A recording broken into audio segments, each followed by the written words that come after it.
ತವನಿಗೆ ಕಾಟದಿಂದ ಕೊಡ್ಪಡಕಲ್ಲಿದ್ದು ಸರಿ ನಾಲ್ಕು ಹಿಡ್ಕೊಳ್ಳೋ ಸೋಲೆ ആയാമുലകാൽ നിങ്ങളുടെ കാത്തിരിക്കെ എന്നെ കുയിലോടെ കൊണ്ടുപോകരേ.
ನಮಸ್ಕಾರ. ಶ್ರೀಮಾನ್ ವೆಂಕಟನಾಥಾರ್ಯ ಕವಿತಾರ್ಕಿಕಕೇಸರಿ ವೇದಾಂತಾಚಾರ್ಯವರ್ಯೋ ಮೇ ಸನ್ನಿಧತ್ತಾಂ ಸದಾ ಹೃದಿ. ಓಂ ಶುಕ್ಲಾಂಬರಧರಂ ವಿಷ್ಣುಂ ಶಶಿವರ್ಣಂ ಚತುರ್ಭುಜಂ ಪ್ರಸನ್ನವದನಂ ಧ್ಯಾಯೇತ್ ಸರ್ವವಿಘ್ನೋಪಶಾಂತಯೇ. ಗುರುಬ್ರಹ್ಮಾ ಗುರು ವಿಷ್ಣುಃ ಗುರುದೇವೋ ಮಹೇಶ್ವರಃ ಗುರು ಸಾಕ್ಷಾತ್ ಪರಬ್ರಹ್ಮ ತಸ್ಮೈ ಶ್ರೀ ಗುರವೇ ನಮಃ. ತಸ್ಮೈ ಶ್ರೀ ಗುರವೇ ನಮಃ. ಓಂ ಶಾಂತಿ ಶಾಂತಿ ಶಾಂತಿ. ಶ್ರೀಮಾನ್ ವೆಂಕಟನಾಥಾರ್ಯಃ ಕವಿತಾರ್ಕಿಕಕೇಸರಿ ವೇದಾಂತಾಚಾರ್ಯವರ್ಯೋ ಮೇ ಸನ್ನಿಧತ್ತಾಂ ಸದಾ ಹೃದಿ.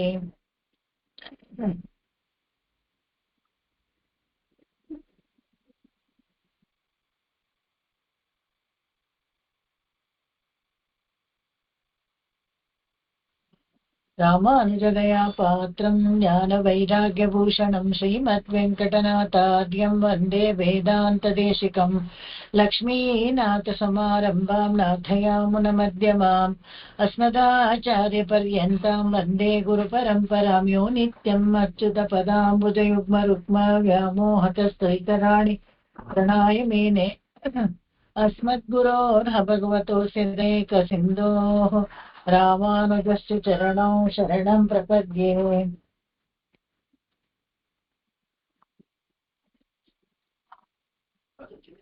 பொன்னுலகில் வானவரும் பூமாளும் போற்றி செய்யும் நன்முதலில்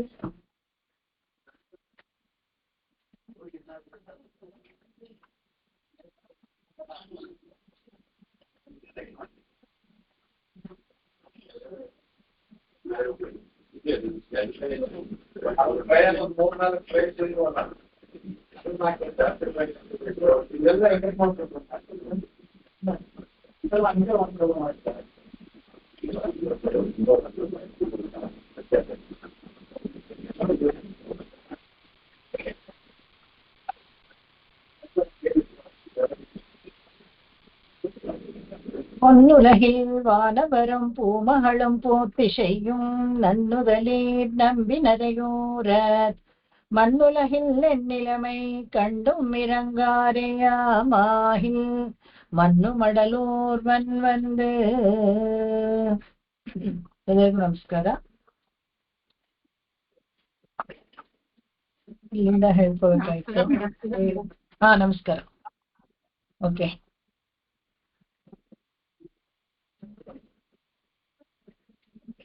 கோட்டியூர் அன்ன உறவினரிகே திருமையத்து இன்னமுத வெள்ளத்தை ಇಂದಳೂರ್ ಅಂದಣನೆ. ತಿರುಮಯ್ಯ ಮತ್ತೆ ತಿರುವಿಂದಳೂರು ಎರಡು ಕ್ಷೇತ್ರ, ಅದ್ರ ಬಗ್ಗೆ ಹೇಳ್ಬೇಕಾಗಿತ್ತು. ಈ ತಿರುಮಯ್ಯ ಅನ್ನೋ ಕ್ಷೇತ್ರ ಪುದುಕೋಟೆ ಅನ್ನೋ ಒಂದು ಜಾಗದ ಹತ್ರ ಇದೆ. ಅದು ಅಲ್ಲಿ ನರಸಿಂಹಸ್ವಾಮಿ ಅಲ್ಲಿ ಮಲಗಿರೋ ತರ ಅಲ್ಲಿ ಸತ್ಯಮೂರ್ತಿ ಅಂತ ಅದಕ್ಕೆ ಹೇಳ್ತಾರೆ. ತಿರುಮಯ್ಯಮ್ಮಲ್ಲಿ ಒಂದು ವಿಶೇಷ ಏನಪ್ಪಾ ಅಂತ ಹೇಳಿದ್ರೆ, ಮೇಯ್ಯಂ ಅಂತ ಹೇಳಿದ್ರೆ ನಿಜ ಹೇಳ್ದವನು ಅಂತ. ಭಗವಂತ ಸತ್ಯಮೂರ್ತಿ ಅಂತಾನೆ ಹೆಸರು. ಅಲ್ಲಿಗೆ ಯಾವಾಗ್ಲೂ ನಿಜವನ್ನ ಹೇಳೋನು ಅಂತ ಹೇಳಿದ. ಇದು ಮತ್ತೆ ಇಲ್ಲಿ ತಿರುಮಯ್ಯನಲ್ಲಿ ಒಂದು ವಿಶೇಷ ಏನಪ್ಪಾ ಅಂದ್ರೆ, ಪಕ್ಕದಲ್ಲೇ ಒಂದು ಶೈವ ಮತ್ತು ವೈಷ್ಣವಾಲಯ ಎರಡೂ ಇದೆ. ಅಲ್ಲಿ ಈ ಸತ್ಯಮೂರ್ತಿ ಅನ್ನೋದು ವೈಷ್ಣವಾಲಯ, ಸತ್ಯ ಗಿರೀಶ್ವರರ್ ಅಂತ ಅವ್ರಿಗೆ ಶೈವಾಲಯ ಇದೆ. ಎರಡು ಪಕ್ಕದಲ್ಲೇ ಇದೆ. ಸಣ್ಣದಾಗಿ ಒಂದು ಬೆಟ್ಟದ ತರ ಇದೆ. ಬೆಟ್ಟದ ರಾಕ್ ಟೆಂಪಲ್ಸ್ ಅಂತಾರಲ್ಲ, ಆ ತರ ರಾಕ್ ಟೆಂಪಲ್ ಅಲ್ಲಿ ಇದು ಎಲ್ಲಾನು. ಇಲ್ಲಿ ಒಂದು ವಿಶೇಷ ಏನಪ್ಪಾ ಅಂದ್ರೆ, ಈ ದೇವಸ್ಥಾನ ಆದಿರಂಗ ಅಂತ ಕರೀತಾರೆ. ಶ್ರೀರಂಗಕ್ಕಿಂತ ತುಂಬಾ ಹಳೆಯದಾದ ಒಂದು ಕ್ಷೇತ್ರ ಅಂತ. ಇಲ್ಲಿ ಸತ್ಯ ಅನ್ನೋ ಮಹರ್ಷಿಗೆ ಪ್ರತ್ಯಕ್ಷವಾದ ಸ್ಥಳ. ಅದಕ್ಕೆ ಸತ್ಯ ಹೆಸರುನು ಹಾಗೇನೆ ಬರುತ್ತೆ. ಅದಕ್ಕೆ ಮೇಯ್ಯಂ ಅಂತ. ಬಂಡೆಯಲ್ಲಿ ಕೊರೆದು ದೇವಸ್ಥಾನ ಮಾಡಿರುವಂತದ್ದು ಇಲ್ಲಿ ವಿಶೇಷವಾದ ಇದು. ತಾಯಾರ್ಗೆ ಇಲ್ಲಿ ಉಯ್ಯವಂದನಾಚಿಯಾರ್ ಅಂತ ಹೆಸರು ಹೇಳ್ತಾರೆ. ಯಾಕೆ ಅಂತ ಹೇಳಿದ್ರೆ, ತಾನೂ ಉಜ್ಜೀರ್ಣ ಆಗಬೇಕು ಅಂತ ಬಂದು ಈ ಕ್ಷೇತ್ರದಲ್ಲಿ ಉಳ್ಕೊಂಡು ತಪಸ್ ಮಾಡಿ ಭಗವಂತನನ್ನ ಒಲಿಸಿಕೊಂಡಂತ ಕ್ಷೇತ್ರ. ಅದಕ್ಕೋಸ್ಕರ ಉಯ್ಯವಂದನಾಚಿಯಾರ್ ಅಂತ ಹೆಸರು ಹೇಳ್ತಾರೆ.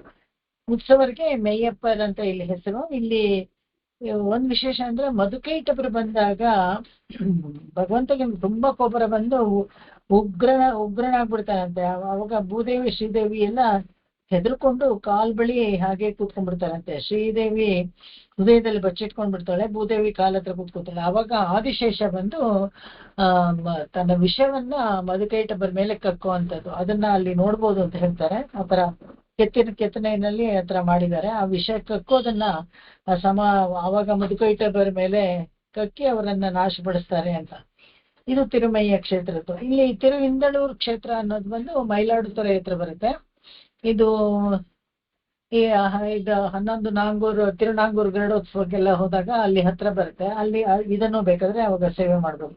ಆದ್ರೆ ಗರುಡೋತ್ಸವ ಇಂದಳೂರಿಂದ ಏನು ಬರೋದಿಲ್ಲ. ಇಲ್ಲಿ ಮುಖ್ಯವಾಗಿ ಪರಿಮಳ ರಂಗನಾಥ ಅಂತ ವಿಶೇಷವಾಗಿ ಮೂಲವರ ಹೆಸರು. ತುಂಬಾ ಸೊಗಸಾಗಿ ವಿಜಯ ಮಾಡಿಸಿದ್ದಾರೆ ಆ ಕ್ಷೇತ್ರದಲ್ಲಿ. ಇಲ್ಲಿ ಚಂದ್ರ ಪುಷ್ಕರಣಿ, ನಾನು ಹೇಳ್ತಾ ಇದ್ದೆ, ಚಂದ್ರನಿಗೆ ಶಾಪಗ್ರಸ್ತನಾಗಿ ಅವನಿಗೆ ಕ್ಷಯ ಬಂದಾಗ 3 ಪುಷ್ಕರಣಿನಲ್ಲಿ ಸ್ನಾನ ಮಾಡ್ಬೇಕು ಅಂತ ಹೇಳ್ತಾರೆ. ತಪಸ್ಸಿತ್ತು. ಒಂದು ಇಂದಳೂರು, ಇನ್ನೊಂದು ಶ್ರೀರಂಗ ಕ್ಷೇತ್ರ, ಅಲ್ಲೂ ಚಂದ್ರ ಪುಷ್ಕರಣಿ. ಇನ್ನೊಂದು ಇದು ತಲೈಚಂಗಾಡು ಅಂತ ಇದ್ರ ಹತ್ರನೇ ಬರುತ್ತೆ. ಈ ತಿರುನಾಂಗೂರು ಕ್ಷೇತ್ರ 11 ದಿವ್ಯ ದೇಶ ಇದೆಯಲ್ಲ, ಆ ಕ್ಷೇತ್ರ ಹತ್ರನೇ ಬರುತ್ತೆ ತಲೈಚಂಗಾಡು ಅಂತ. ಅಲ್ಲೂ ಅಷ್ಟೇ ಚಂದ್ರ ಪುಷ್ಕರಣಿ.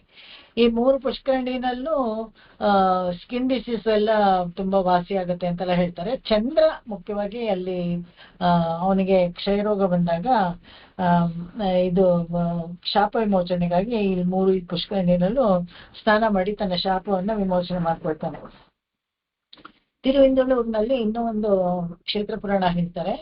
ಇಲ್ಲೇನೆ ಅಂಬರೀಷ ಇದಾನಲ್ಲ, ಅಂಬರೀಷನಿಗೆ ಭಗವಂತ ಇದು ಒಲಿದಿದ್ದು ಈ ಕ್ಷೇತ್ರದಲ್ಲೇನೆ. ಇಲ್ಲಿ ಬಂದು ದೂರ್ವಾಸರು ಈ 100 ಇದು ಏಕಾದಶಿ ವ್ರತವನ್ನ ಪೂರ್ತಿ ಮಾಡ್ತಾ ಇದ್ದಾರೆ. 100ನೇ ಏಕಾದಶಿ ವ್ರತವನ್ನ ಸಂಕಲ್ಪ ತಗೊಂಡು 100ನೇ ಏಕಾದಶಿ ವ್ರತವನ್ನ ಮಾಡ್ತಾ ಇದ್ದಾಗ ಅದನ್ನ ಕೆಡಿಸ್ಬೇಕು ಅಂತ ಬರ್ತಾರೆ. ಯಾಕಂದ್ರೆ ದೇವತೆಗಳಿಗೆಲ್ಲ ಇವನು ತುಂಬಾ ಪುಣ್ಯ ಸಂಪಾದಿಸ್ಬಿಟ್ಟಾಗ ಇಂದ್ರ ಆಗ್ಬಿಡ್ತಾನೆ ಏನೋ ಅಂತ ಒಂದು ಅವ್ರಿಗೆ ಅನುಮಾನ.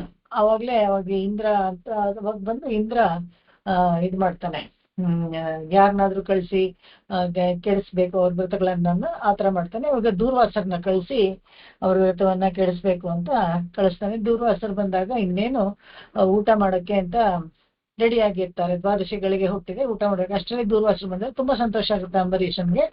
ಆಯ್ತು, ನೀವು ಬನ್ನಿ, ನೀವು ದ್ವಾದಶಿ ಪಾಲನೆ ಮಾಡ್ತೀರಂತೆ ಅಂತ. ತುಂಬಾ ಸಂತೋಷ, ಬರ್ತೀನಿ. ಆದ್ರೆ ಏನ್ ಮಾಡೋದು, ನಾನು ಸ್ವಲ್ಪ ಆನಿಕೆಗಳನ್ನ ಮುಗಿಸ್ಬಿಡ್ತೀನಿ. ನದಿ ಹತ್ರ ಹೋಗ್ತಾರೆ. ಅದನ್ನ ಹೋಗ್ಬಿಟ್ಟು ಬೇಕಂತಲೇನೆ ಎಷ್ಟೊತ್ತಾದ್ರೂ ಬರೋದಿಲ್ಲ. ಯಾಕಂದ್ರೆ ದ್ವಾದಶಿಗಳಿಗೆ ಮೀರ್ ಹೋದ್ರೆ ಊಟ ಮಾಡೋಂಗಿಲ್ಲ. ಅವಾಗ ಏನ್ ಮಾಡಿದ್ರು, ಧರ್ಮಸಂಕಟಕ್ಕೆ ಸಿಕ್ಕಾಗ ಅಂಬರೀಷ ಅವಾಗ ಗುರುಗಳನ್ನ ಕೇಳ್ತಾರೆ, ಇಲ್ಲ ಏನು ಪರವಾಗಿಲ್ಲ, ದ್ವಾದಶಿಗಳಿಗೆ ಮೀರೋದ್ರೇನು ಏನ್ ಮಾಡ್ಬೇಕು, ಒಂದು ತೀರ್ಥ ಒಂದು ದಳ ತುಳಸಿ ತಗೊಂಡ್ಬಿಟ್ರೆ ಆ ಪೋಷಣೆ ಮಾಡಿದ್ರೆ ದ್ವಾದಶಿ ಪಾಲನೆ ಮಾಡಿದಷ್ಟೇ ಫಲ ಸಿಗತ್ತೆ ಅಂತ ಹೇಳ್ತಾರೆ. ಅವಾಗ ಆಯ್ತು ಅಂತ ಹೇಳ್ಬಿಟ್ಟು ತೀರ್ಥ ಸ್ವೀಕಾರ ಮಾಡಿ ಒಂದು ದಳ ತುಳಸಿಯನ್ನ ಸ್ವೀಕಾರ ಮಾಡಿರ್ತಾರೆ. ಇವರು ಆನಿಕಗಳನ್ನೆಲ್ಲ ಮುಗಿಸ್ಕೊಂಡು ದೂರ್ವಾಸರು ಬರ್ತಾರೆ. ತುಂಬಾ ಕೆಟ್ಟ ಕೋಪ ಬರುತ್ತೆ ಯಾರಿಗೆ, ಇಲ್ಲಿ ಬಂದ ತಕ್ಷಣ ಅಂಬರೀಷ ಆಯ್ತು ನಂದು ಊಟ ಆಗೋಯ್ತು ಅಂತ ಹೇಳ್ತಾನಲ್ಲ. ಅವಾಗ ಅತಿಥಿಗಳನ್ನ ಕರೆದ್ಬಿಟ್ಟು ಅವ್ರ ಜೊತೆಗೆ ಊಟ ಮಾಡಿದ್ರೆ ನಿಮ್ದು ಊಟ ಆಯ್ತು ಅಂದ್ರೆ ಏನರ್ಥ ಅಂತ ಹೇಳ್ಬಿಟ್ಟು ತಮ್ಮ ಬ್ರಹ್ಮದಂಡವನ್ನ ಅದರಿಂದ ಒಂದು ಬ್ರಹ್ಮ ರಾಕ್ಷಸನ್ನ ಸೃಷ್ಟಿ ಮಾಡಿ ಇವನನ್ನ ಕೊಂದು ಬಿಡು ಅಂತ ಹೇಳ್ತಾರೆ. ಅದು ಆ ಬ್ರಹ್ಮದಂಡದಿಂದ ಬಂದು ರಾಕ್ಷಸ ಹೋಗಿ ಅಂಬರೀಷನ ಮೇಲೆ ಬೀಳ್ಬೇಕು ಅನ್ನೋ ಅಷ್ಟ್ರಲ್ಲೇನೆ ತನ್ನಂತಾನೆ ಅಂಬರೀಷನ ಹತ್ರ ಸುದರ್ಶನ ಚಕ್ರ ಕೊಟ್ಟಿಟ್ಟಿರ್ತಾನಂತೆ ಭಗವಂತ. ಎಷ್ಟು ಮುಂಚೂಣಿಯಾಗಿ ಭಗವಂತ ನಮ್ಮನ್ನ ಕಾಪಾಡ್ತಾನೆ ಅಂತ ಹೇಳಿದ್ರೆ ಅವನ ಸಂಕಲ್ಪ ಚೆನ್ನಾಗಿ ಗೊತ್ತು. ಮುಂದೆ ಅವನಿಗೆ ಇಲ್ಲಿ ಇಟ್ಟಾಗ್ಲೂ ಕೇಳಿದಂತೆ, ನನಗೆ ಯಾಕೆ ಸ್ವಾಮಿ ಆಯುಧ ಇಲ್ಲ, ನನಗೇನು ಬೇಡ ಅಂತ. ಇರ್ಲಿ, ನಿಮ್ಮ ಮನೇಲಿ ಇದ್ರೆ ಏನೂ ಆಗಲ್ಲ ಅಂತ ಇಲ್ಲಿ ಇಟ್ಟಿರ್ತಾನಂತ. ಸೊ ಅದು ತನ್ನಂತಾನೆ ಎದ್ದು ಹೋಗಿ ಆ ಬ್ರಹ್ಮರಾಕ್ಷಸ ಬಂದಿರುತ್ತಲ್ಲ ಅದನ್ನ ಕೊಂದು ಮತ್ತೆ ಆ ದಂಡ ಹಾಗೆ ಅಟ್ಟಿಸ್ಕೊಂಡ್ ಬರುತ್ತೆ ಅಂತ ದೂರ್ವಾಸರ ಮೇಲೆ ಪ್ರಹಾರ ಆಗ್ಬಿಡುತ್ತೆ. ದೂರ್ವಾಸರು ಓಡೋಗ್ತಾರೆ, ಎಲ್ಲಾ ಕಡೆನೂ ಓಡೋಗಿ ಭಗವಂತನ ಕಾಲಿಗೆ ಬಿಡ್ತಾರೆ. ಅವಾಗ ನನ್ನಲ್ಲೇನು ನೀನು ಅಪಚಾರ ಪಟ್ಟಿಲ್ಲ, ನೀನು ಅಪಚಾರ ಪಟ್ಟಿರೋದು ಅಂಬರೀಷನಲ್ಲೇ, ನೀವು ಅವನ ಹತ್ರನೇ ಹೋಗಿ ಕ್ಷಮಾಪಣೆ ಕೇಳಿ ಅಂತಾರೆ. ಮತ್ತೆ ಓಡ್ಕೊಂಡು ಬಂದು ಭಗವಂತನ ಹೇಳಿದ ಪ್ರಕಾರನೇ ಬಂದು ಇಲ್ಲಿ ಯಾರೋ ಅಂಬರೀಷನ ಕಾಲಿಗೆ ಬಿದ್ದು ಕ್ಷಮಾಪಣೆ ಕೇಳ್ತಾರೆ. ಅಯ್ಯೋ ಭಾಗವತ ನನ್ನ ಕಾಲಿಗೆ ಬೀಳ್ಬಾರ್ದು ಹೇಳಿ ಅಂತ ಹೇಳ್ತಾರೆ. ಇಲ್ಲ, ನೀನು ಹೇಳ್ದ ಹೊತ್ತು ಇದು ಸುದರ್ಶನ ಚಕ್ರವನ್ನ ತಪ್ಪಿಸ್ಕೊಳಕ್ಕಾಗಲ್ಲ ಅಂತ ಹೇಳ್ತಾರೆ. ಅವಾಗ ಅವ್ರು ಕ್ಷಮಿಸ್ಬಿಟ್ಟು ಅವ್ರನ್ನ ಇದ್ ಮಾಡ್ತಾರೆ. ಆ ತರ ಒಂದು ಕ್ಷೇತ್ರ ಇದು ಇಂದಳು. ಇಲ್ಲಿ ಇನ್ನೊಂದು ನಮ್ಮ ಆಳ್ವಾರ ಆಚಾರ್ಯರಿಗೆ ಸಂಬಂಧಪಟ್ಟಂತೆ ಇಂದಳೂರು ಕ್ಷೇತ್ರದಲ್ಲಿ ಈ ನುಮ್ಮೈ ತೊಳೆದೋಮ್ ಅಂತ ತುಂಬಾ ಫೇಮಸ್.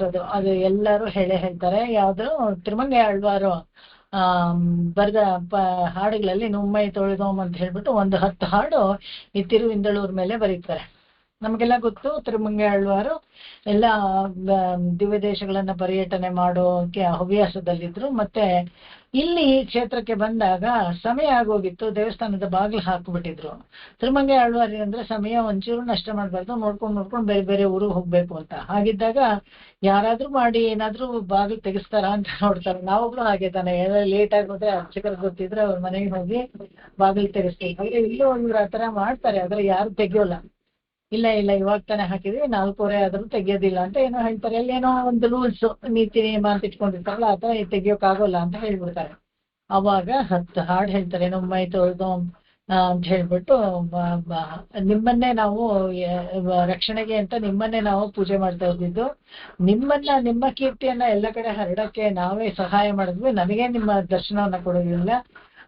ಮುನ್ನೈ ವಣ್ಣಂ ಪಾಲಿನ್ ವಣ್ಣಂ ಅಂತ ಹೇಳಿ ನೀವು ಮುಂಚೆ ಬೆಳ್ಳಗಿದ್ರಿ, ಆಮೇಲೆ ಬೇರೆ ಕಲರ್ಗೆಲ್ಲ ಬಂದ್ರೆ 4 ಯುಗದಲ್ಲಿ 4 ಬಣ್ಣ ಆಗಿವೆ. ಎನ್ನ ವಣ್ಣಂ ಶುಂಧೀರ್ ನೀರೇ, ಯಾವ ಬಣ್ಣದಲ್ಲಿ ಇವಾಗಿದ್ದೀರಾ ತೋರಿಸ್ಬಾರ್ದಾ ಅಂತ ಹೇಳ್ತಾರೆ.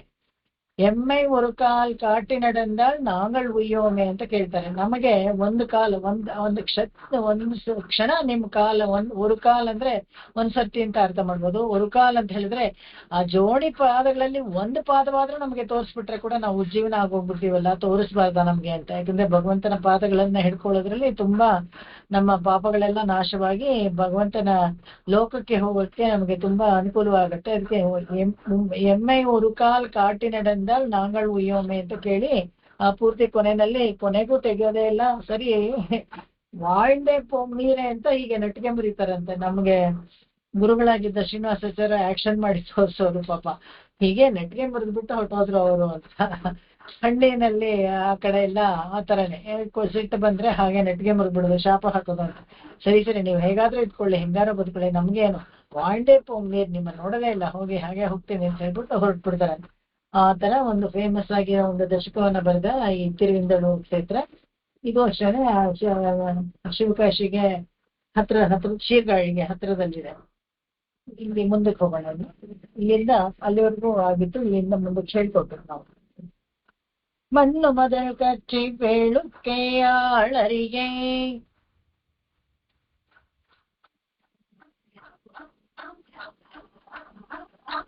ಮನ್ನಿಯ ಪಾಡ ಹತ್ತೆಮ್ಮೈಂದನೈ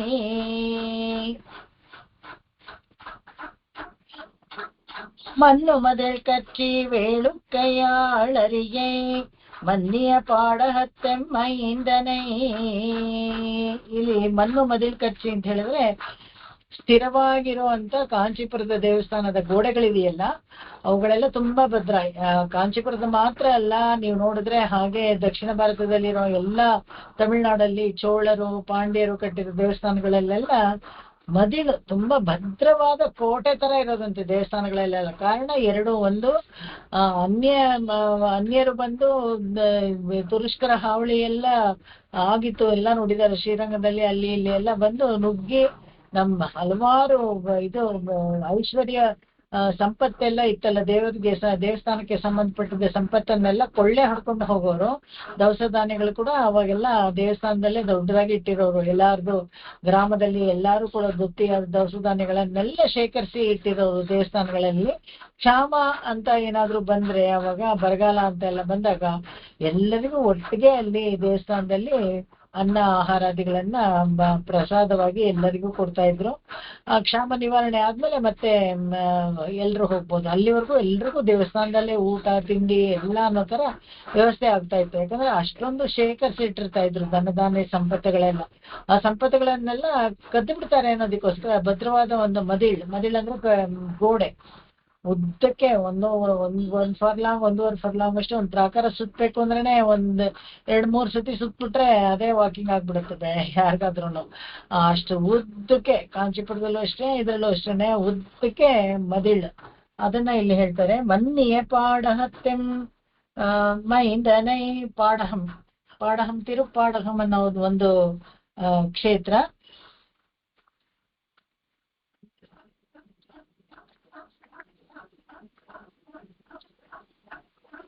ಈ ಇನ್ನೊಂದು ಇದರಲ್ಲಿ ಪರಿಮಳ ರಂಗನಾಥನ ವಿಷಯಕ್ಕೆ ಸ್ವಲ್ಪ ಹಿಂದೆ ಹೋಗಿ ಹೇಳೋಣ. ಅದು ಪಂಚರಂಗ ಕ್ಷೇತ್ರ ಅಂತ ಹೇಳ್ತಾರೆ. ಅಂದ್ರೆ ಈ ರಂಗನಾಥರು ಹೇಳ್ಬೇಕಾದ್ರೆ ನಾವೆಲ್ಲ ಇಲ್ಲಿ ಆದಿರಂಗ, ಮಧ್ಯರಂಗ, ಅಂತ್ಯರಂಗ ಅಂತ ಹೇಳಿ, ಆದಿ ಶ್ರೀರಂಗಪಟ್ಟಣ, ಮಧ್ಯರಂಗ, ಆಮೇಲೆ ಇದು ಅಂತ್ಯ ಬಂದು ಇದು ಶ್ರೀರಂಗ ಅಂತ ಹೇಳಿ ಇದರಲ್ಲಿ ವೈಕುಂಠ ಏಕಾದಶಿ ದಿವಸ ಇದ್ ಮಾಡ್ತೀವಿ. ಆದ್ರೆ ಇಲ್ಲಿ ಪಂಚರಂಗ ಕ್ಷೇತ್ರ ಅಂತ ತಮಿಳ್ನಾಡವರು ಅದನ್ನ ಬೇರೆ ಇದು ಮಾಡ್ತಾರೆ. ಯಾವ್ದು ಅಂತ ಎಲ್ಲ ಹೇಳಿದ್ರೆ, ಈ ಕಾವೇರಿ ನದಿ ತೀರದಲ್ಲಿ ಇರುವಂತ ವಿಶೇಷವಾದ ಪಂಚರಂಗ ಕ್ಷೇತ್ರಗಳು. ಅದನ್ನ ಈ ಆದಿರಂಗ, ಶ್ರೀರಂಗ ಬಂದು ಆದಿರಂಗ ಅಂತ, ಅದೇ ಮೊದಲನೇದು ಅಂತ. ಆಮೇಲೆ ಅಪ್ಪಾಲರಂಗ ಕೋವಿಲಡಿನಲ್ಲಿ ಇದೆಯಲ್ಲ, ಅಪ್ಪ ಕೊಡತ್ತಾನ, ಅದನ್ನ ಅಪ್ಪಾಲರಂಗ ಅಂತ. ಆಮೇಲೆ ಪರಿಮಳ ರಂಗ ಇಲ್ಲಿ ಇರತಕ್ಕಂತ ಇಂದಳೂರಿನಲ್ಲಿ ಇರುವಂತ ಪರಿಮಳ ರಂಗ. ನಮ್ಮ ಬಡರಂಗನ್ ಅಂತ ಹೇಳ್ಬಿಟ್ಟು ತಿರುಕುಡಂದೈನಲ್ಲಿ ಆರಾಮದನ್ ಮಲ್ಕೊಂಡಿದ್ದಾನಲ್ಲ, ಅಲ್ಲೂ ಒಂದು ಕಾವೇರಿ ಕ್ಷೇತ್ರ, ಅದಕ್ಕೂ ವಡರಂಗನ್ ಅಂತ ಹೇಳ್ತಾರೆ. ಇನ್ನೊಂದು ವಡರಂಗನ್ ಶೀರ್ಗಾಳಿ ಹತ್ರ ಇದೆ. ಶೀರ್ಗಾಳಿ ರಾಮರ ದೇವಸ್ಥಾನ ಇದೆ. ಆ ರಾಮರ ದೇವಸ್ಥಾನ ಎದುರುಗಡೆನೆ ಈ ರಂಗನಾಥ ದೇವಸ್ಥಾನ ಇದೆ. ಇದು ಪಂಚರಂಗ ಕ್ಷೇತ್ರ ಅಂತ ಅಲ್ಲಿ ಹೇಳುವಂಥದ್ದು. ಇವಾಗ ಕಾಂಚೀಪುರಕ್ಕೆ ಬರೋಣ. ಈ ಮದಿಲ್ ಕಚ್ಚಿಗೆ ಆ ಗೋಡೆಗಳು ಆಶ್ಚರ್ಯಕರವಾಗಿ ಇತ್ತು ಅಂತ ಹೇಳ್ತೀವಲ್ಲ, ದೊಡ್ಡದಾಗಿ ಮದಿಲ್ ಕಚ್ಚಿ ವೇಳುಕೆ, ತಿರುವೇಳುಕೆ. ಇಲ್ಲಿ ತಿರುವೇಳುಕೆ ಕ್ಷೇತ್ರದಲ್ಲಿ ಯೋಗ ನರಸಿಂಹರಿದ್ದಾರೆ. ಈ ಯೋಗ ನರಸಿಂಹರನ್ನೇ ವೇದಾಂತ ದೇಶಿಕರು ಇದನ್ನ ಕಾಮಾಸಿಕಾಷ್ಟಕಂನ ಬರೆದಿದ್ದು. ಈ ಕಾಮಾಸಿಕಾಷ್ಟಕಂನ ಬರೆದಾಗ ಒಂದು ವಿಶೇಷ ಏನಪ್ಪಾ ಅಂತಂದ್ರೆ, ಭಗವಂತ ತಾನೇ ಆಸೆ ಪಟ್ಟು ಈ ಕ್ಷೇತ್ರದಲ್ಲಿ ಇದ್ದಿದ್ದು ಅಂತ. ತಾನೇ ಕಾಮಿಸಿ ಅಂದ್ರೆ ಆಸೆ ಪಟ್ಟು ಈ ಕ್ಷೇತ್ರದಲ್ಲಿ ಅಳಿಗೆ ಶಿಂಗರಾಗಿ ಯೋಗ ಮಾಡ್ತಾ ಇರೋ ತರ ತಿರುವೇಳುಕೈನಲ್ಲಿ ಪ್ರತಿಷ್ಠೆ ಆಗಿದ್ದಾರೆ. ಈತ ಇಷ್ಟಪಟ್ಟು ಅಲ್ಲಿದ್ದು ಅಂತ. ಮೊದಲು ಈ ಈ- ಈ- ಈ ಕ್ಷೇತ್ರದಲ್ಲಿ ಒಂದು ವಿಶೇಷ ಏನಪ್ಪಾ ಅಂತ ಹೇಳಿದ್ರೆ, ಈ ಭಗವಂತ ನಿಂದ ತಿರುಕೋಲಮಲ್ಲೇ ಇತ್ತಂತೆ ಮೊದಲು. ಈ ಇದ್ರಲ್ಲಿ ನಿಂತಂತೆ ಇದ್ದು, ನಂತರ ನರಸಿಂಹನ ಹಾಗೆ ದರ್ಶನ ಕೊಡ್ತಾ ಇದ್ದಾರೆ ಇವಾಗ ಈ ಜಾಗದಲ್ಲಿ ಅಂತ ಹೇಳ್ತಾರೆ. ಇಲ್ಲಿ ಸರಸ್ವತಿ ಏನ್ ಮಾಡ್ತಾಳೆ, ಇದು ಚತುರ್ಮುಖ ಬ್ರಹ್ಮ ಒಂದು ಯಾಗವನ್ನ ಮಾಡ್ತಾನೆ. ಯಾವುದು 1000 ಅಶ್ವಮೇಧ ಯಾಗ ಮಾಡಬೇಕು ಅಂತಿದ್ದಾಗ, ಆ 1000 ಅಶ್ವಮೇಧ ಯಾಗ ಮಾಡ್ಬೇಕು ಅಂದಾಗ ತನಗೆ ಪುರ್ಸೊತ್ತಿಲ್ಲ ಅಂತ ಹೇಳಿ ಕಾಂಚೀಪುರದಲ್ಲಿ ಒಂದು ಮಾಡಿದ್ರು ಸಾಕು ಅಂತ ಹೇಳ್ತಾರಲ್ಲ, ಅವಾಗ ಈ ಕ್ಷೇತ್ರದಲ್ಲಿ ಬಂದು ಒಂದು ಅಶ್ವಮೇಧ ಯಾಗವನ್ನ ಮಾಡಕ್ಕೆ ಶುರು ಮಾಡ್ತಾ ಇರ್ತಾನೆ. ಅವಾಗ ಸರಸ್ವತಿ ಯಾವುದೋ ಕಾರಣಾಂತರದಿಂದ ಕೋಪಿಸ್ಕೊಂಡು ವಿಂಧ್ಯ ತಪ್ಪಲಲ್ಲಿ ತಪಸ್ ಮಾಡ್ತಾ ಇರ್ತಾಳೆ. ಇದನ್ನ ರಾಕ್ಷಸರೆಲ್ಲ ತಮಗೆ ಕಡಿಮೆ ದಕ್ಷಿಣೆ ಕೊಟ್ರು ಅನ್ನೋ ಸಿಟ್ಟಿಗೆ ಹೋಗಿ ಚಾಡಿಯಾಗಿ ಹೇಳ್ತಾರೆ, ನಿನ್ ಗಂಡ ಬೇರೆ ಯಾಗ ಮಾಡ್ತಾ ಇದ್ದಾನೆ, ಬೇರೆ ಪತ್ನಿಯರ್ನೆಲ್ಲ ಇಟ್ಕೊಂಡು ನಿನ್ನ ಕರೀಲಿಲ್ವಾ ಅಂತ ಹೇಳ್ಬಿಟ್ಟು ಹೇಳ್ಕೊಡ್ತಾರೆ. ಅವಳು ಸಿಟ್ಟೆಯಿಂದ ಬರ್ತಾಳೆ, ಬಂದು ಯಾಗವನ್ನ ಹಾಳು ಮಾಡ್ಬೇಕು ಅಂತ ಕಾಪಾಲಿಕ ಅನ್ನೋ ಒಂದು ರಕ್ಕಸನನ್ನ ಉಂಟು ಮಾಡ್ತಾಳೆ. ಯೋಗ ಶಕ್ತಿಯಿಂದ ಕಾಪಾಲಿಕ ಅನ್ನೋ ಒಂದು ರಾಕ್ಷಸನ ಉಂಟು ಮಾಡಿ, ಆ ಕಾಪಾಲಿಕ ಬಂದು ಈ ಯಾಗಶಾಲೆಯಲ್ಲೆಲ್ಲ ಇದು ರೆಕ್ಲೆಸ್ ಆಗಿ ಎಲ್ಲ ಇದು ಎಲ್ಲವನ್ನ ನಾಶ ಮಾಡ್ತಾ ಇರ್ಬೇಕಾದ್ರೆ, ಅವಾಗ ಈ ನರಸಿಂಹಾವತಾರ ಬಂದು ಆ ಕಾಪಾಲಿಕನನ್ನ ಸಂಹಾರ ಮಾಡ್ತಾನೆ. ಆ ಕಾಪಾಲಿಕನ ಸಂಹಾರ ಮಾಡಿ ಇಲ್ಲಿ ನರಸಿಂಹಾವತಾರ ನಿಂದ್ರ ತಿರುಕೋಲಮಲ್ಲಿ ಇದ್ದಿದ್ದೇವ್ರೇನೆ. ಆಮೇಲೆ ನರಸಿಂಹಾವತಾರ ಆಗಿ ಇಲ್ಲಿ ಇವಾಗ ಯೋಗ ನರಸಿಂಹ ತರ ನಮಗೆ ಕಾಕ್ಷಿ ಅಂತ ಹೇಳಿದ್ರೆ ನಮಗೆ ದರ್ಶನವನ್ನ ಕೊಡ್ತಾ ಇದ್ದಾರೆ. ವೇಳುಕ್ಕೆಯಾಳರಿಯೇ ಮನ್ನಿಯ ಪಾಡಹತ್ತೆಮ್ಮೈದನೇ ತಿರುಪಾಡಹಂ ಅಂತ ಒಂದು ಕ್ಷೇತ್ರ. ಈ ತಿರುಪಾಡಹಂ ಅನ್ನೋದ್ರಲ್ಲಿ ವಿದೇಶದಲ್ಲಿ ಪಾಂಡವ ದೂತ ಪಾಂಡವರ ಕಾಲದಲ್ಲಿ ಉಂಟಾಗಿದ್ದ ದೇವಸ್ಥಾನ ಅಂತ ಇದು. ಪಾಂಡವರು ಸಂಧಾನಕ್ಕೆ ಅಂತ ಒಬ್ಬರನ್ನ ಕಳಿಸ್ಬೇಕು, ಯಾರನ್ನಾದ್ರೂ ನಮ್ಮ ಕೊನೆಗೆ ಯುದ್ಧಕ್ಕೆ ಹೋಗಕ್ ಮುಂಚೆ ಕೊನೆಯದಾಗ ಒಂದ್ಸತಿ ಕೇಳ್ಬೇಡ, ಸಂಧಾನ ಮಾಡ್ಕೊಂಡ್ಬಿಟ್ರೆ ಯುದ್ಧ ಮಾಡೋದೇ ಬೇಡ ಅಂತ. ಯಾವಾಗ್ಲೂ ಅಷ್ಟೇ ಯುದ್ಧಗಳಲ್ಲಿ ಸಂಧಾನ ಅನ್ನೋದು ತುಂಬಾ ಮುಖ್ಯ. ಅದು ಮಾಡಿದ್ರೆ ಎಷ್ಟೋ ಜನ ನಷ್ಟ ಆಗದೆ ಜನಗಳು ಮತ್ತೆ ಇದು ಸಾಮಗ್ರಿಗಳು ಇವು ಎಲ್ಲಾನು ಏನು ನಷ್ಟ ಆಗದೆ ಜನಗಳಿಗೆ ಏನು ತೊಂದರೆ ಆಗದೆ ಒಳ್ಳೇದಾಗತ್ತೆ. ಅವಾಗ ಧನಧಾನ್ಯ ನಷ್ಟ ಮತ್ತೆ ಮನುಷ್ಯರು ಎಷ್ಟೋ ಜನ ಸತ್ತೋಗ್ತಾರಲ್ಲ, ಅದರಲ್ಲಿ ಯುದ್ಧ ಮಾಡಿದಾಗ ಜನಗಳು ಎಷ್ಟೊಂದು ಜನ ಸತ್ತೋಗ್ತಾರೆ. ಆ ನಷ್ಟವನ್ನೆಲ್ಲ ನಾವು ಇದು ಮಾಡ್ಬೋದು, ಅವಾಯ್ಡ್ ಮಾಡ್ಬೋದು. ಅದಕ್ಕೋಸ್ಕರ ಸಂಧಾನ ತುಂಬಾ ಮುಖ್ಯ. ಈ ಸಂಧಾನ ಕೊನೆಯಲ್ಲಿ ನೋಡೋಣ, ಇನ್ನೊಂದ್ಸತಿ ಕೇಳ್ಬೇಡ. ಅವನು ಯುಧಿಷ್ಠಿರ, ಅವನು ಯಾವಾಗ್ಲೂ ಅಷ್ಟೇ ನಮ್ಮ ಎಷ್ಟು ತಮಾಷೆ ಮಾಡೋನು, ಅವ್ನು ಒಳ್ಳೆ ರೆಫ್ರಿಜರೇಟರ್ ತರ ಅಂತ, ಅಂದ್ರೆ ಕೂಲ್ ಆಗಿರ್ತಾನೆ ಅಂತ. Any situation any given point of time ಅವನು ಯಾವಾಗ್ಲೂ ತುಂಬಾ ಇದಾಗಿರ್ತಾನೆ ಅಂತ, ಕಾಮ್ ಆಗಿರ್ತಾನೆ ಅಂತ. ಹಾಗಿರ್ಬೇಕಾದಾಗ ಅವನಿಗೆ ಇದು ಅವನೇ ಸೆಲೆಕ್ಟ್ ಮಾಡ್ತಾನೆ, ಕೃಷ್ಣನನ್ನ ಇನ್ನೊಂದ್ಸತಿ ಹೋಗಿ ಕೊನೆಯಲ್ಲಿ ಕೇಳ್ಕೊಂಡ್ ಬಾ ಅಂತ. ಕೊನೆಯಲ್ಲಿ ಕೇಳ್ಕೊಂಡ್ ಬಾ ಅಂತ ಹೇಳಿದಾಗ ಒಂದು ಫಲಕ ಹಾಕೊಂಡು ಹೋಗ್ತಾನಂತೆ. ಇವಾಗೆಲ್ಲ ಈ ITBT-ನವರೆಲ್ಲ ಒಂದು ID ಕಾರ್ಡ್ ಹಾಕೊಳ್ತಾರಲ್ಲ, ಆತರ ಈಗ್ಲೂ ದೇವಸ್ಥಾನದಲ್ಲಿ 35 ಅಡಿ ಎತ್ತರದ ಪದ್ಮಾಸನದಲ್ಲಿ ಕುಳಿತಿರುವಂತ ಈ ಪಾಂಡವ ದೂತ ಅಂತ ಒಂದು ಫಲಕ ಹಾಕೊಂಡು ಭಗವಂತ ಪದ್ಮಾಸನದಲ್ಲಿ ಕೂತಿರೋದು ನಾವು ನೋಡ್ಬೋದು. ಇಲ್ಲಿ ವಿರಾಜಮಾನವಾಗಿ ಕೂತಿದ್ದಾನೆ. ಇವನು ಹೋಗಿ ಅಲ್ಲಿ ದೂತನ ಕೆಲಸವನ್ನ ಮಾಡಿದಾಗ ಅವರು ಅಲ್ಲಿ ಯಾರು ಬರೋದಿಲ್ಲ, ಅವ್ರು ಒಪ್ಕೊಳ್ಳೋದಿಲ್ಲ. ಯಾರು ದುರ್ಯೋಧನ ಕಡೆಯವರು ಯಾರು ಒಪ್ಕೊಳ್ಳೋದಿಲ್ಲ. ಒಂದು ಸೂಜಿ ಮೊನೆಯಷ್ಟು ಜಾಗವನ್ನ ಕೂಡ ಹೇಳ್ಕಳ್ಸಿರ್ತಾನೆ. ಯಾರು ಯುಧಿಷ್ಠಿರ ಒಂದು ಯಾವ್ದಾನ ಒಂದು ರಾಜ್ಯವನ್ನ ನಮ್ಗೆ ನಮ್ಮ ಇದನ್ನ ನಮಗ್ ಬಿಟ್ಕೊಟ್ಬಿಡು, ನಮ್ಗೆ ಯಾವ್ದೋ ನಮ್ಮ ಇಂದ್ರಪ್ರಸ್ಥ ನಮ್ಗೆ ಬಿಟ್ಕೊಟ್ಬಿಡು ಸಾಕು, ನೀನು ಹಸ್ತಿನಾವತಿ ನೀನೇ ಇಟ್ಕೊಂತ. ಅದಕ್ಕೂ ಒಪ್ಪಲ್ಲ. ಒಂದು 5 ಗ್ರಾಮನಾದ್ರೂ ಕೊಡು ಹೋಗ್ಲಿ, ನಾವು ಇದ್ಕೋತೀವಿ ಅಂತಾನೆ, ಅದಕ್ಕೂ ಒಪ್ಕೊಳ್ಳಲ್ಲ. ಹೋಗ್ಲಿ ಒಂದೇ 1 ಗ್ರಾಮ ಕೊಡು, ನಾವೆಲ್ಲ ಅದ್ರಲ್ಲೇ ಇದ್ಕೋತೀವಿ ಅಂದ್ರೆ ಅದಕ್ಕೂ ಒಪ್ಪೋದಿಲ್ಲ. ಸರಿ ಒಪ್ಪಲ್ಲ. ಆದ್ರೆ ಅದಕ್ಕೆ ಮುಂಚೂಣಿಯಾಗಿ ಏನ್ ಮಾಡಿರ್ತಾನೆ ಅಂತ ಹೇಳಿದ್ರೆ, ಈ ಸತಿ ಕೃಷ್ಣ ಬಂದ್ರೆ ಗೊಲ್ಲ, ಅವನಿಗಾಗಿ ನಾನು ಎಷ್ಟೋ ಆತಿಥ್ಯಕ್ಕೆಲ್ಲ ರೆಡಿ ಮಾಡಿದ್ದೀನಿ, ಆದ್ರೂ ನಮ್ಮ ಮನೆಗ್ ಬಂದಿಲ್ಲ. ಅವನು ವಿದುರನ ಮನೆಗೆ ಹೋಗಿದ್ದಾನೆ ಅಂತ ಗೂಢಚಾರರೆಲ್ಲ ಹೇಳ್ತಾರೆ. ಅವ್ನು ತುಂಬಾ ಸಿಟ್ಟು ಬರುತ್ತೆ ದುರ್ಯೋಧನನ್ಗೆ. ಅವನಿಗೆ ಸರಿಯಾಗಿ ಮಾಡ್ತೀನಿ ತಾಳಿ ಅಂತ ಹೇಳ್ಬಿಟ್ಟು ಏನ್ ಮಾಡ್ತಾನೆ, ಆ ಸ್ಥಾನದಲ್ಲಿ ಎಲ್ರಿಗೂ ಇನ್ಸ್ಟ್ರಕ್ಷನ್ ಕೊಟ್ಟಿಟ್ಟಿದ್ದಾನೆ, ನಾಳೆ ಕೃಷ್ಣ ಬರ್ತಾನೆ, ಬಂದಾಗ ಯಾರು ಎದ್ ನಿಂತ್ಕೊಂಡು ಅವ್ನಿಗೆ ಮರ್ಯಾದೆ ಕೊಡೋದು ಎಲ್ಲ ಮಾಡಬಾರ್ದು, ಆಯ್ತಾ. ಅವನಿಗೂ ನಮ್ಗೆ ಇದು ದ್ವೇಷ, ಅವನ್ ನಮ್ಮ ಶತ್ರು, ಆದ್ರಿಂದ ನೀವು ಯಾರು ಅವನ್ಗೆ ಮರ್ಯಾದೆ ಕೊಡ್ಬಾರ್ದು. ಅವ್ನ್ ಏನ್ ಬರ್ತಾನೋ ಅವ್ನ್ ಬಂದಿದ್ ಕೆಲಸ ಮಾಡ್ಕೊಂಡು ಹೋಗ್ಲಿ ಅಷ್ಟೇ, ನಾವೇನ್ ಇದ್ ಮಾಡ್ಬಾರ್ದು ಅಂತ ಹೇಳಿ. ಅಷ್ಟೇ ಅಲ್ಲದೆ ಅವನಿಗೆ ಒಂದು ಪ್ರತ್ಯೇಕವಾಗಿ ಒಂದು ಸಿಂಹಾಸನ ತರ ಹಾಕಿ ಇಡಿಸಿ ಅದ್ರ ಕೆಳಗಡೆ ಒಂದು ದೊಡ್ಡ ಕಂದಕದ ತರ ತೋಡಿ ಇಟ್ಬಿಟ್ಟಿದ್ನಂತೆ. ಆ ಮೇಲ್ನೋಟಕ್ಕೆ ಅಲ್ಲಿ ಸಿಂಹಾಸನ ಇರೋ ತರ ಹೋಗಿ ಕೂತ್ಕೊಂಡಿದ ತಕ್ಷಣ ದಸಕ್ಕಂತ ಕೆಳಗಡೆ ಹೊರಟೋಗ್ಬಿಡ್ಬೇಕು. ಆ ಕೆಳಗಡೆ ಹೋದಾಗ ಅಲ್ಲೆಲ್ಲ ಮುಷ್ಟಿಕ ಚಾಣೂರರಂತ ಎಲ್ಲ ಆ ತರ ಇರೋ ಬಲಿಷ್ಠರಾದ ಬಾಣ ಪ್ರಯೋಗ ಮಾಡೋ ಜನಗಳನ್ನ ಇಟ್ಟಿದ್ನಂತೆ. ಕೂಡಲೇ ಅವನಲ್ಲೇ ಕೊಂದು ಸಾಯಿಸ್ಬಿಡ್ಬೇಕು. ಹೇಳ ಹೆಸರಿಲ್ದಂಗೆ ಕೃಷ್ಣ ಬಂದಿದ್ದ ಅನ್ನೋ ಗುರುತೇ ಇಲ್ದಂಗೆ ಮಾಡ್ಬಿಡ್ಬೇಕು ಅಂತ ಎಲ್ಲಾನು ಆ ಯೋಜನೆ ಮಾಡ್ಕೊಂಡಿರ್ತಾನೆ. ಕೃಷ್ಣ ಬಂದ ತಕ್ಷಣ 2-3 ಸತಿ ಹೋಗ್ತಾನೆ ದ್ರೌಪದಿಗೆ. ಅವಳು ಸಂಕೋಚದಿಂದ ಏನು ಹೇಳೋದಿಲ್ಲ. ಆಮೇಲೆ ಏನ್ ಮಾಡ್ತಾನೆ, ಸರಿ ಅಂತ ಕೂದಲ್ ಮಾತ್ರ ತೋರಿಸ್ತಾಳಂತೆ, ಯುದ್ಧ ಮಾತ್ರ ನೀನು ಇದ್ ಮಾಡ್ಬೇಡ. ಹಾ, ಆ ಕೆಳಗಡೆ ಇತ್ತಲ್ಲ ತಗೊಂಬಂದೆ ನೀನು ಅದೇನ.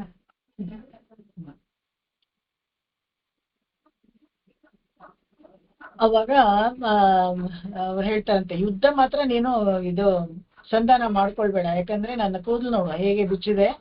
ಇದನ್ನ ನಾನು ಅವನು ದುರ್ಯೋಧನನ ತೊಡೆ ರಕ್ತ, ದುಶ್ಯಾಸನನ ಕೈ ಮುರಿದಿದ್ ರಕ್ತ, ಇದ್ರಲ್ಲೇ ನಾನು ತಲೆ ಬಾಚ್ಕೊಳ್ಬೇಕು ಅಂತ ಸುಮ್ನೆ ಹಾಗೆ ಕೂದಲನ್ನ ತೋರಿಸ್ತಾನೆ. ಆಯ್ತು ಅಂತ ಆಶ್ವಾಸನೆ ಕೊಟ್ಟಿರ್ತಾನೆ ಕೃಷ್ಣ. ಅಲ್ಲಿಂದ ಬಂದಾಗ ಏನಾಗುತ್ತೆ, ಇಲ್ಲಿ ಇವನು ಕೃಷ್ಣನಿಗೆ ಇವನು ಏರ್ಪಾಡು ಮಾಡಿರ್ತಾನಲ್ಲ, ಸರಿ ಬರ್ತಾನೆ. ಬಂದ ತಕ್ಷಣ ಯಾರು ಎದ್ ನಿಂತ್ಕೋಬಾರ್ದು, ಮರ್ಯಾದೆ ಕೊಡ್ಬಾರ್ದು ಅಂತ ದುರ್ಯೋಧನ ಹೇಳಿರ್ತಾನಲ್ಲ. ಆದ್ರೆ ಕೃಷ್ಣ ಒಳಗೆ ಬರ್ದಿದ್ದಂಗೆನೆ ಒಂದು ತೇಜಸ್ಸು. ಅವನೇ ಮೊದಲು ಎದ್ ನಿಂತ್ಕೊಂಡ್ಬಿಡ್ತಾನೆ ದುರ್ಯೋಧನ. ಅವಾಗ ಆಸ್ಥಾನದಲ್ಲಿರೋ ರಾಜನೇ ಎದ್ ನಿಂತ್ಕೊಂಡ್ರೆ ಬಾಕಿಯವರೆಲ್ಲ ಹೇಗ್ ಕೂತಿರಕ್ಕಾಗತ್ತೆ, ಎಲ್ಲರೂ ಎದ್ ನಿಂತ್ಕೊಳ್ತಾರೆ. ಒಂಥರ ತುಂಬಾ ಭವ್ಯವಾಗಿ ಹೋಗಿ ಕೃಷ್ಣ ಅಲ್ಲಿ ಕೂತ್ಕೊಳ್ತಾನೆ. ಆದ್ರೆ ಪೂರ್ವ ನಿಯೋಜಿತವಾಗಿ ಅಲ್ಲೊಂದು ಕಂದಕ ತೋಡಿರ್ತಾರೆ. ದಸಕ್ಕಂತ ಒಳಗಡೆ ಬಿದ್ಬಿಡ್ತಾನೆ. ಬಿದ್ಬಿಟ್ಟಾಗ ಕೃಷ್ಣ ಅಲ್ಲೆಲ್ಲ ಏರ್ಪಾಡು ಮಾಡಿದ್ನಲ್ಲ ಅವನ್ನ ಸಾಯಿಸಕ್ಕೆ ತುಂಬಾ ಖುಷಿ ಆಗುತ್ತೆ. ಮೀಸೆ ತೆರಕೊಳ್ತಾರೆ, ಶಕುನಿ ಮಕ ನೋಡ್ಕೊಂಡು ಖುಷಿ ಆಗುತ್ತೆ. ಕರ್ಣ ಮತ್ತೆ ದುರ್ಯೋಧನ ಹೈಫೈ ಮಾಡ್ಕೊಳ್ತಾರೆ ಅಂತ ಇಟ್ಕೊಳ್ಳಿ, ತುಂಬಾ ಸಂತೋಷದಲ್ಲಿ ಎಲ್ಲ ಮಾಡ್ತಾರೆ. ಆದ್ರೆ ಒಂದು ಕ್ಷಣ ಕೂಡ ಇಲ್ಲ ಅಷ್ಟರಲ್ಲೇ ಕೃಷ್ಣ ಮತ್ತೆ ಮೇಲೆದ್ದು ಬರ್ತಾನೆ. ಹೇಗೆ ಅಂದ್ರೆ ವಿಶ್ವರೂಪದೊಂದಿಗೆ ಬರ್ತಾನೆ. ಇಲ್ಲೇ ಮೊದಲು ವಿಶ್ವರೂಪ ಭಗವಂತ ತೋರಿಸಿದ್ದು ಇಲ್ಲೇನೆ, ನಂತರನೇ ಇದರಲ್ಲಿ ತೋರ್ಸೋದು ವಿಶ್ವರೂಪ. ಇಲ್ಲಿ ಇದರಲ್ಲಿ ಯುದ್ಧ ಭೂಮಿನಲ್ಲಿ ಇಲ್ಲಿ ವಿಶ್ವರೂಪ ತೋರಿಸ್ತಾನೆ. ಎಲ್ಲರೂ ನಡುಕ್ ಹೋಗ್ತಾರೆ. ಆಮೇಲೆ ಹಾಗೆ ಅಂತ ಪಾಂಡವ ದೂತನ ಹೆಸರು ಇದಕ್ಕೆ ಈ ಕ್ಷೇತ್ರದಲ್ಲಿ ಬರುತ್ತೆ. ಆದ್ರೆ ವಿಶ್ವರೂಪ ಅಂತ ಇದ್ದಾಗ, ಇಲ್ಲಿ ಪಾಂಡವ ದೂತ ಅಂತ ಇದ್ದಾಗ ಅದು ಹೇಗೆ ಆತರ ವಿಶ್ವರೂಪದಲ್ಲಿ ಇರ್ಬೇಕಾಗಿತ್ತು ಭಗವಂತ, ಇಲ್ಲಿ ಕೂತ್ಕೊಂಡಿದ್ದಾನಲ್ಲ ಅಂತಿದ್ದಾಗ, ಇಲ್ಲಿ ವೈಶಂಪಾಯನವ್ರಿಗೆ ವಿಶ್ವರೂಪ ದರ್ಶನ ಜನ್ಮೇಜಯನ್ಗೆ ಬೇಕಾಗತ್ತಂತೆ. ಜನ್ಮೇಜಯ ಬಂದಾಗ, ಅಯ್ಯೋ ಭಗವಂತ ನಮ್ಮ ಇದರಲ್ಲೇ ನಮ್ಮ ಪೂರ್ವಿಕರಿಗೆ ವಿಶ್ವರೂಪ ತೋರಿಸಿದ್ನಂತೆ, ನಮಗೆ ಏನು ಕಾಣಿಸ್ಲಿಲ್ಲ ಅಂತ ಹೇಳಿದಾಗ ಅವನು ತಪಸ್ ಮಾಡ್ತಾನಂತೆ, ನಾನು ನೋಡ್ಬೇಕು ಅಂತ. ಈ ಕ್ಷೇತ್ರಕ್ಕೆ ಹೋಗಿ ಮಾಡು ಅಂತ ಹೇಳ್ತಾರೆ.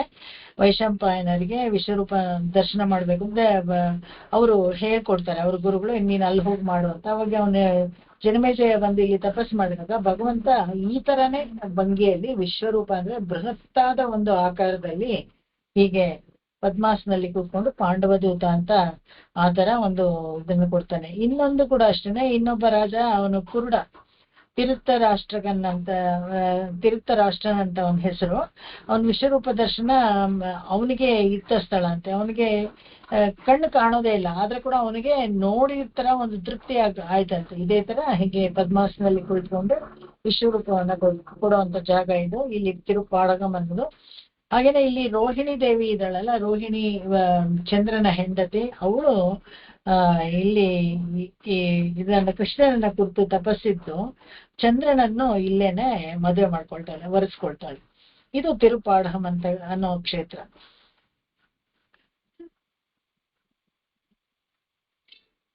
வெக்காவில் உன்னிய யோகத்துறக்கத்தை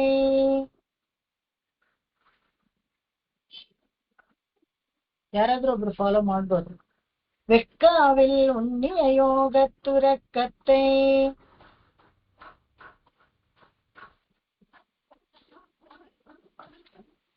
ನಮಸ್ತೆ ಮೇಡಮ್. வெக்காவில் உன்னிய யோகத்துறக்கத்தை உலகத்துள் அன்னவனை அட்டபுயகரத்தெம்மானேத்தை உலகத்துள் அன்னவனை அட்டபுயகரத்தெம்மானேற்றை ಅಟ್ಟಪುಯ್ಯಗರತ್ತು ಅಂತ ಹೇಳಿದ್ರೆ ಅಷ್ಟಭುಜಗರ ದೇವಸ್ಥಾನ ಇದೆಯಲ್ಲ, ಅದಕ್ಕೆ ಅಟ್ಟಪುಯ್ಯಗರ್ ಅಂತ ಅವ್ರು ತಮಿಳಲ್ಲಿ ಹೇಳ್ತಾರೆ.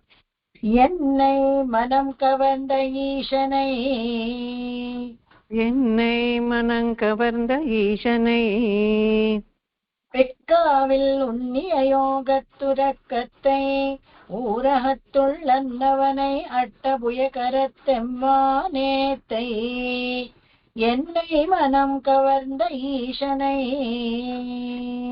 வெக்காவில் உன்னிய யோகத்துரக்கத்தை ஊரகத்துள் அன்னவனை அட்டபுயகரத்தெம்மானேத்தை, என்னை மனங்கவர்ந்த ஈசனை. ವೆಕ್ಕ ಅಂದ್ರೆ ತಿರುವೆಕ್ಕ ಇದು ಈ ಯೋಗನಿದ್ರೆಯಲ್ಲಿ ಮಲ್ಕೊಂಡಿರುವಂತ ಕ್ಷೇತ್ರ. ಈ ತಿರುವೆಕ್ಕನೇ ಇಲ್ಲಿ ಈ ದೇವಸ್ಥಾನದಲ್ಲಿ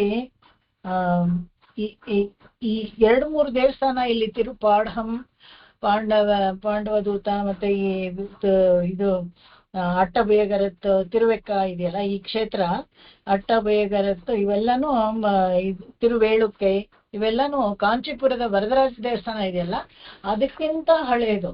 ಹೇಗೆ ಅಂತ ಹೇಳಿದ್ರೆ, ಈ ಯಾಗ ಮಾಡ್ಬೇಕಾದ್ರೆ ಯಾಗ ಸಂರಕ್ಷಣೆಗೆ ಅಂತ ಬಂದವರು ಇವರೆಲ್ಲಾನು.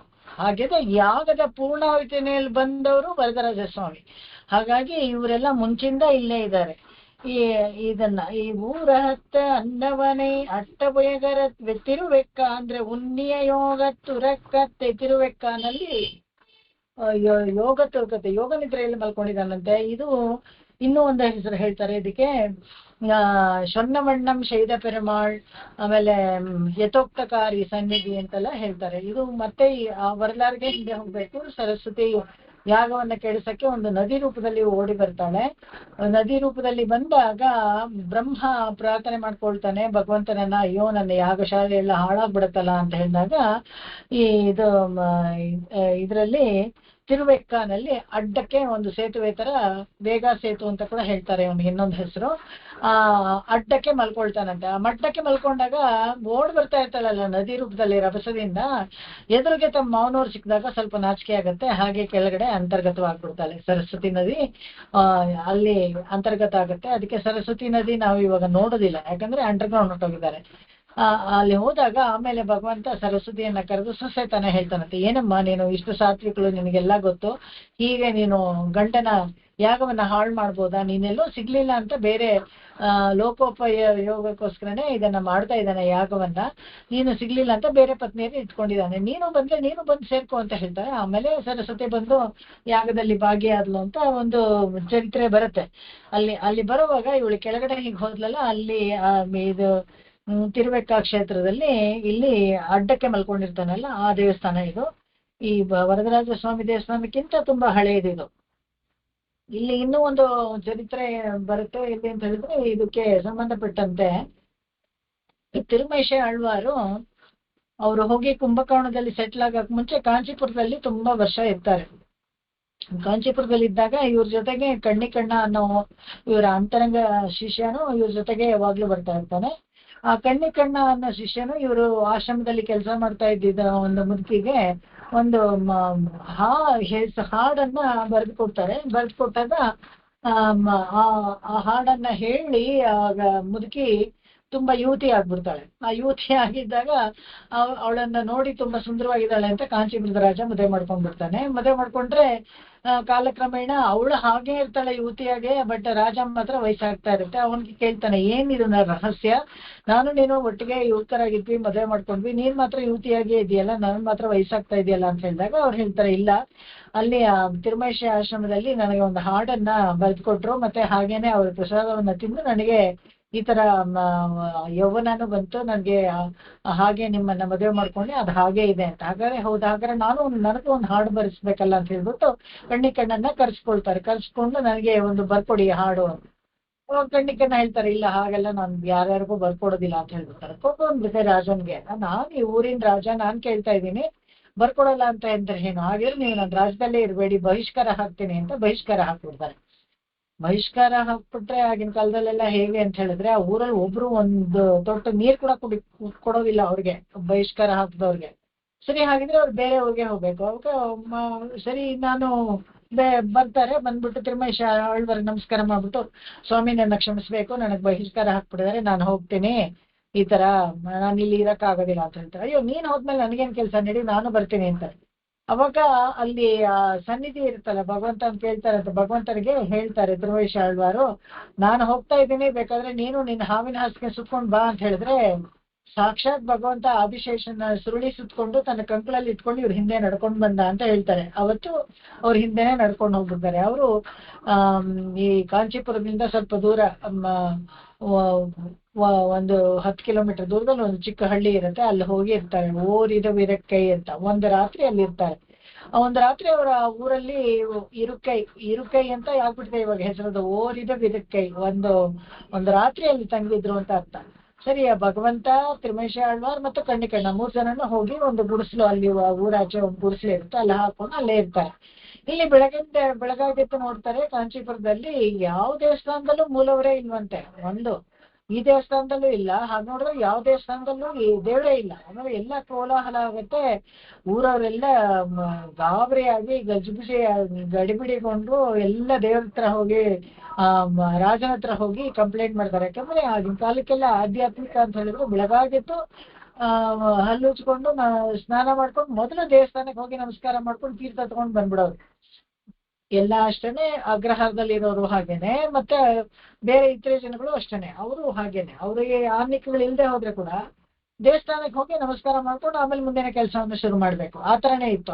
ಹೋದಾಗ ಎಲ್ಲೂ ದೇವಸ್ಥಾನದಲ್ಲಿ ದೇವ್ರಿಲ್ಲ ಅಂದಾಗ ಓಹೋ ಏನೋ ತಪ್ಪಾಗಿದೆ ಅಂತ. ಅವಾಗ ಇವ್ರು ಹೇಳ್ತಾರೆ, ಓಹೋ ಈ ತರ ನಾವು ಕಣ್ಣ ಹೊರಟ್ಬಿಟ್ರು, ಅದ್ರ ಹಿಂದೆ ಭಗವಂತ ಇವ್ರುನು ತಿರುಮೇಶ ಆಳ್ವಾರು ಹೊರಟ್ಬಿಟ್ರು, ಅವ್ರ ಹಿಂದೆನೆ ಭಗವಂತನ ಹೊರಟ್ಬಿಟ್ಟ. ಒಬ್ಬ ಹೋಗಿ ಎಲ್ಲ ಭಗವಂತರು ಎಲ್ಲ ದೇವಸ್ಥಾನಗಳಲ್ಲೂ ದೇವ್ರು ಹೊರಟಾಗಿದ್ದಾರೆ ಅಂತ. ಇವ್ ಬನ್ನಿ ಹೋಗಿ ಕ್ಷಮಾಪಣೆ ಕೇಳೋಣ ಅಂತ ಹೇಳ್ಕೊಂಡು ಹೋಗಿ ಪಕ್ಕದ ಹಳ್ಳಿ ಒಂದು ಊರಲ್ಲಿ ಇರ್ತಾರಲ್ಲ, ಅಲ್ಲಿಂದ ಬಂದ್ಬಿಡಿ ವಾಪಸ್ಸು ಅಂತ ಹೇಳ್ತಾರೆ. ಅವಾಗ ಕಣ್ಣ ತಿರುಮೇಶ ಆಳ್ವಾರ್ ಮಗ ನೋಡ್ತಾರಂತೆ. ನಡಿ ಹೋಗೋಣ ಅಂತಾರಂತೆ. ಅವಾಗ ನೀನು ಒಂದು ಪಾಯ್ ಪಡಿಕೆ ಸುರುಟಿಕೊಂಡು ನಡ ಅಂತ ಹೇಳ್ತಾರಂತೆ. ನೀನು ನಿನ್ನ ಹಾವಿನ ಹಾಸಿಗೆ ಸುರುಳಿ ಸುತ್ಕೊಂಡು ನಡಿ ನೀನು ಅಂತ ಹೇಳ್ತಾರೆ ಭಗವಂತನಿಗೆ. ಸೊ ಹಾಗೆ ವಾಪಸ್ ಬರ್ತಾರೆ. ವಾಪಸ್ ಬರೋವಾಗ ಅವಸರವಾಗಿ ತಿರುಗ್ಮುರ್ಗಾಗಿ ಮಲ್ಕೊಂಡ್ಬಿಟ್ರು ಅಂತ ಹೇಳ್ತಾರೆ. ಯಾವಾಗ್ಲೂ ಬಲಗಡೆಗೆ ಆದಿಶೇಷ ತಲೆ ಇಟ್ಕೊಂಡು ಮಲ್ಕೊಳ್ಳೋ, ಎಡಗಡೆಗೆ ದಡಕ್ ಅಂತ ಕೂತ್ಕೊಂಡು ಪ್ರತಿಷ್ಠೆ ಆಗ್ಬಿಟ್ರಂತೆ. ಆತರ ಒಂದು ವಿಶೇಷ ಈ ಕ್ಷೇತ್ರದ ಬಗ್ಗೆ ಹೇಳ್ತಾರೆ. ಸೊನ್ನ ವಣ್ಣಂ ಶೈತ ಪೆರುಮಾಳ್ ಅಂತ ಹೇಳಿದ್ರೆ ಹೇಳಿದ ಕೆಲಸ ಹಾಗೇ ಮಾಡದ್ನಂತೆ. ನಡಿ ಹಾಸಿಗೆ ಸುರ್ಕೊಂಡು ನಡಿ, ನಾನು ಹೋಗ್ತಾ ಇದ್ದೀನಿ ಅಂದ್ರೆ ಹಾಗೆ ಹಾಸಿಗೆ ಸುರ್ಕೊಂಡು ತಿರುಮೇಶ ಆಳ್ವಾರ್ ಹಿಂದೆನೆ ಹೋದ್ರಂತೆ.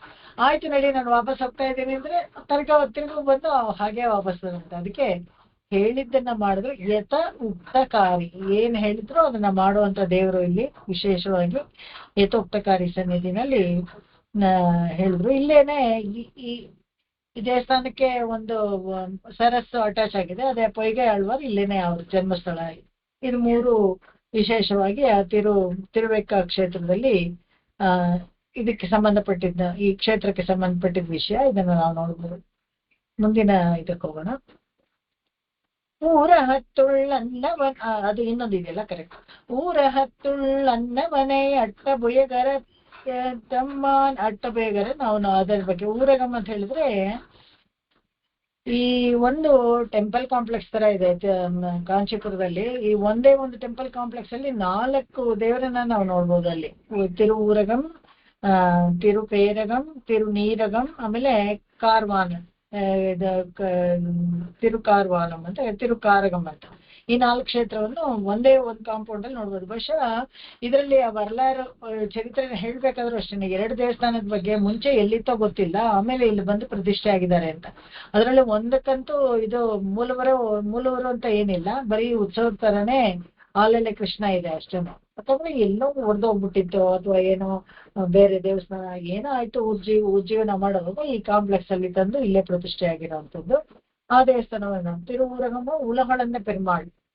ಈ ಉಲಹಳನ್ನ ಪೆರುಮಾಳ್ ಇದೆಯಲ್ಲ, ಚರಿತ್ರೆ ಎಲ್ಲರಿಗೂ ಗೊತ್ತು, ಮಹಾಬಲಿ ದೊಡ್ಡ ಯಾಗ ಮಾಡಿದ್ದು. ಹಾಗೆ ಇಲ್ಲಿ ಸಮುದ್ರ ಮಥನ ಸಮಯದಲ್ಲಿ ಏನಾಗತ್ತೆ, ಮಹಾಬಲಿ ಅವರೆಲ್ಲ ರಾಕ್ಷಸ ಕಡೆ ಇರ್ತಾರಲ್ಲ, ಅವಾಗ ಇಂದ್ರ ಬಂದು ಅವರೆಲ್ಲಾನು ಸ್ವಲ್ಪ ಗಲಾಟೆ ಮಾಡ್ತಾ ಇರ್ತಾರೆ. ಅದು ಬೇಕು ಇದು ಬೇಕು ಅಂತೆಲ್ಲ ಗಲಾಟೆ ಮಾಡ್ತಾ ಇದ್ದಾಗ ಇಂದ್ರ ಏನ್ ಮಾಡ್ತಾನೆ, ವಜ್ರಾಯುಧ ತಗೊಂಡು ಮಹಾಬಲಿಯನ್ನ ಕೊಂದು ಬಿಡ್ತಾನೆ, ಸತ್ತೋಗ್ಬಿಡ್ತಾನೆ ಮಹಾಬಲಿ.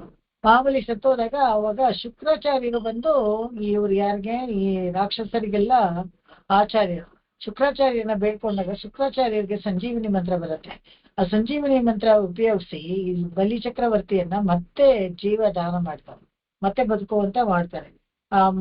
ಮತ್ತೆ ಬದುಕುವಂತ ಮಾಡಿ ಅವನು ಅವಾಗ ಏನ್ ಮಾಡ್ತಾನೆ, ಇಂದ್ರನ ಮೇಲೆ ಕೋಪ, ಆ ಕೋಪಕ್ಕೆ ಏನ್ ಮಾಡ್ತಾನೆ, ಅವ್ನು ದೊಡ್ಡ ಯಾಗ ಮಾಡಿ ಎಲ್ಲವನ್ನ ಕಸಿದುಕೊಳ್ತಾನೆ, ಎಲ್ಲರ ಮೇಲೆ ಯುದ್ಧಕ್ಕೆ ಹೋಗಿ ಎಲ್ಲವನ್ನ ಕಸಿದುಕೊಳ್ತಾನೆ. ಆ ಯಾಗ ಮಾಡ್ತಾ ಇದ್ದಾಗ ಅವಾಗ ತನ್ನ ಅಮರಾವತಿ ಹೋಗ್ಬಿಡ್ತಲ್ಲ ಅಂತ ಹೇಳ್ಬಿಟ್ಟು ಬಲಿಚಕ್ರವರ್ತಿ ಅದನ್ನ ಹೋಗಿ ವಾಪಸ್ ತಗೊಳ್ಬೇಕು ಅಂತ. ಇಷ್ಟೇ ಇಲ್ಲ, ಅವನು ವಿಶ್ವಜಿತ್ ಯಾಗ ಮಾಡ್ತಾ ಇರ್ತಾನೆ. ಆ ಯಾಗದಲ್ಲಿ ಎಲ್ಲವನ್ನ ದಾನವಾಗೂ ಕೊಡ್ತಾ ಇರ್ತಾನೆ. ಯಾರು ಏನ್ ಕೇಳಿದ್ರು ಇಲ್ಲ ಅಂತ ಹೇಳಲ್ಲ,